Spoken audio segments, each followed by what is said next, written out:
Security forces arrested 2 Palestinians suspected of carrying out a deadly terrorist shooting attack yesterday near Hebron. The arrest came only hours after the funeral of terror victim Batsheva Negri. And ILTV Steve Leibovich reports. The IDF, Shin Bet, and Border Police arrested 2 Palestinians early this morning, suspected of carrying out yesterday's deadly attack in which preschool teacher Batsheva Negri, a mother of 3, was murdered in front of her 12-year-old daughter, and another man seriously wounded in a hail of bullets fired into their car from the terrorists' vehicle. During initial questioning by Israeli security forces, the 2 Palestinians tied themselves to the attack.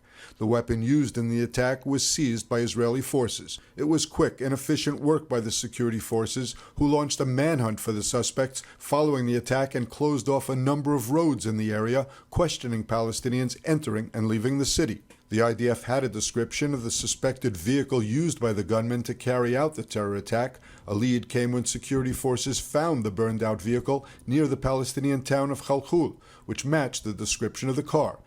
The suspects are related, and the arrest took place in Hebron at their family home.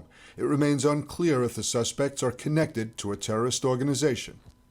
Before the arrests, Prime Minister Netanyahu and Defense Minister Gallant stood together at the scene of the deadly shooting and blamed the rising terrorism in Judea and Samaria on Iran. אנחנו נמצאים בעיצומה של מתקפת טרור. מתקפת הטרור הזאת מעודדת, מוכוונת, ממומנת על ידי איראן וגרורותיה. אנחנו פועלים מסביב לשעון, המפקדים והחיילים, כל המפקדים וכל החיילים, כדי להשיג את המרצחים וגם את אלה שמנסים לרצוח את אזרחי ישראל. עד היום השגנו את כולם, וגם נשיג את אלה. צריך להבין, השינוי המשמעותי ביותר שקורה קשור למימון האיראני ולנשק הרב שנמצא בשטח, כולו בהכוונה של איראן שמחפשת כל דרך על מנת לפגוע באזרחי ישראל. אנחנו נגיע אל המחבלים ואנחנו נעשה פעולות נוספות אשר יבטיחו את הביטחון של אזרחי ישראל ואת גביית המחיר ממי שאחראי לכך. Negri, age 42, was shot to death on Route 60 after hitching a ride from her Beit Chagai home near Kiryat Arba. Negri's daughter was unharmed and alerted emergency services. The driver, Aryeh Gottlieb, age 39, also from Beit Chagai, is in serious but stable condition from gunshot wounds after undergoing surgery at Soroka Medical Center in Beersheva. Negri was buried last night at the Kfar Etzion Cemetery. Experience the power of truth with ILTV News. If you're looking for quality content and captivating visuals, join our news community and become an integral part of our team as we embark on a mission to unveil the real Israel, dismantling the web of lies and misinformation that surround reporting on Israel. By subscribing to ILTV News, you will not only have access to the latest updates, but you will also amplify our message, creating a ripple effect that carries the truth far and wide. Subscribe today and help reshape the narrative. Available on the web, Android, and Apple. Eulogizing her mother, daughter Shirel recalled the moment of her death and said, "You are the happiest person I know. You always said that your heart was wide and open to everyone." She said, "Mom, I want to give you one last thing, a hug. I miss you, and I will always miss you. You are always in my heart. I know that you are watching over me, even when I cannot see you. You always looked after me." And joining us now with all the latest security updates is journalist and senior research fellow at the Jerusalem Center for Public Affairs, Yoni Ben Menachem. Yoni, great work by security forces in the Hebron shooting. How was it done so quickly? Well, we will never know, I think, because these are the special methods of the Shin Bet. But of course, I think that this is a big success of the Shin Bet. And thanks to the quick operation of arrest of the 2 terrorists and the weapons that they used was also seized. So this means that Shin Bet prevented potential terror attacks in the future, and this is very important. Any progress in tracking down the gunmen who murdered the father and son in Hawara on Saturday? I mean, it's pretty much the same story, and there it's not that easy. Well, I think the Shin Bet, I cannot talk a lot about it, but I think that the Shin Bet knows the identity of this terrorist, and it's only a matter of time until he will be caught or be killed. The countdown began already, and it's only a matter of time. He will be brought to justice or to the graveyard. Is that really the best tactic, in your opinion? Shooting, attack in general, finding the terrorist, doing whatever, and it happens again and again and again. I mean, it's not helping. It's not helping. We're facing a very cruel enemy. Nobody today on the Palestinian street believes in this two-state solution.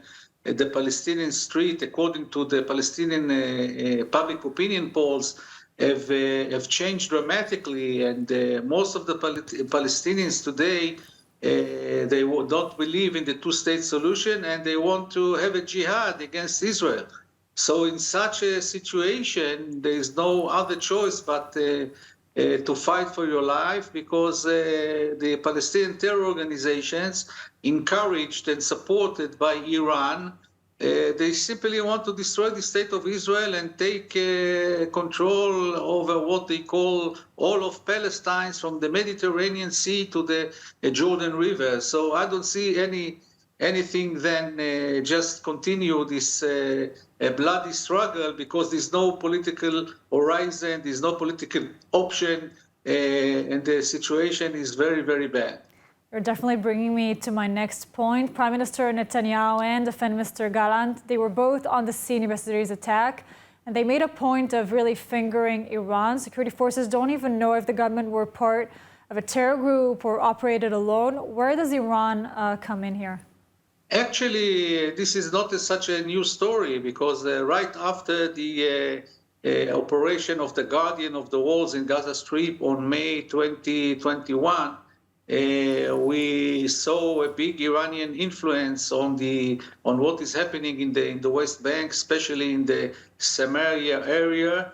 The Iranians want to open a new front against Israel from the West Bank, so that they can surround Israel from all directions. And this is the strategy of General Qasem Soleimani, to surround Israel with hundreds of thousands of rockets and missiles and drones. And now they want to open a new front in the West Bank. This started, as I said, 2 years ago. Unfortunately, the Bennett government and the Lapid government did not take care seriously of this increasing terrorism in the Samaria area. And the Netanyahu government inherited what was given to her, and now the big mission is to stop what is happening, especially in the north of the West Bank. Yoni, and you spoke of Iran. They just introduced a new UAV with a range of 2,000 kilometers, and what they said immediately to Israel: prepare your shelters. How serious should we be taking this? We should take it very seriously, but at the same time, we have to know that we have a very strong army. The IDF has good missiles, good defense, and I don't think we have to be worried about it too much. Of course, we have to follow and see what they're planning, but generally speaking, I think that the IDF is a lot stronger than the Iranian army. You know, Yoni, most analysts believe that much of the terror in Judea and Samaria is run from Gaza terror groups. Why are we pointing too far away to Tehran when we have this threat right here between us? This is not accurate. The Iranians are the ones who give the directions and instructions to the terror organization. They also send the money to the West Bank, to Samaria area. And they also smuggle the weapons from south of Syria to the north of Jordan, and from there to the West Bank. But the head of the octopus, of the terror of the octopus, is Iran, not Gaza. Yoni, thank you so much for joining us today. Thank you very much. Reports from Syria of Israeli airstrikes on the outskirts of Damascus. According to the reports, multiple explosions were heard, and the attack came from the direction of the Golan Heights. More from ILTV's Steve Leibovich.